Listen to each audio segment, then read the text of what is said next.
নমস্কার সবাইকে, আমি শীতু চলে এসেছি আবারও একটা নতুন দিন তোমাদের সাথে শেয়ার করবো বলে।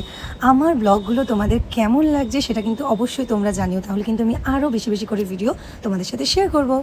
আমি যেহেতু আমার হাজব্যান্ডের বাড়িতে ছিলাম, তো শ্বশুর বাড়ি থেকে আমি অ্যাট ফার্স্ট মেট্রো করে আমি আমার মামা বাড়ি এসেছিলাম। তো আমার হাজব্যান্ডই আমাকে দিয়ে গেছিলো আমার মামা বাড়িতে।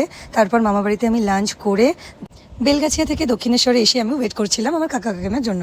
আমার কাকা কাকিমা আর ভাই যেহেতু চেন্নাই থাকে, তো ওরা চেন্নাই থেকে এসেছিল ভোটের জন্য, আর এয়ারপোর্টেই ওদের গাড়ি ছিল। তো সেই গাড়ি করেই আমি দক্ষিণেশ্বর থেকে উঠেছিলাম আমার বাড়ি আসার উদ্দেশ্যে।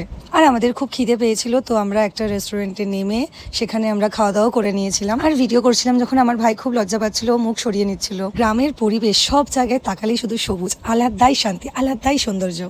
27শে এপ্রিল মানে সোমবার আমি এসেছিলাম আমার নিজের বাড়িতে, মানে আমার মা বাবার কাছে। আমি থাকি মামা বাড়িতে, আর আমার মা বাবা যেহেতু গ্রামে থাকে, তো আমি ভোট দেবো বলে সেই জন্য এসেছিলাম। আর বাড়ি ঢুকি আগে যাকে না দেখলেই নয়, সেটা হচ্ছে আমাদের এই ছোট্ট সদস্য চিকু, যে আমাকে দেখে কতটা লাফাঝাপি করছে, কতটা আদর খেতে চাইছে, সেটা তো তোমরা দেখেই নিলে। তো কাকা চেন্নাই থেকে পাপড়গুলো কিনে এনেছিল, তো মা একটু ভেজেছিল, তো আমি এগুলো খেয়ে নিয়েছিলাম একটু। দেন তারপর মায়ের সাথে একটু বাজারে বেরিয়েছিলাম। তো আমি আমার বাড়িতে এসে কিভাবে সারাদিন দিন কাটাচ্ছি, কি খাওয়া দাওয়া করছি, সব তোমাদের সাথে শেয়ার করবো। আর দেখতে হলে কিন্তু চ্যানেলটা ফলো করে রাখতে হবে।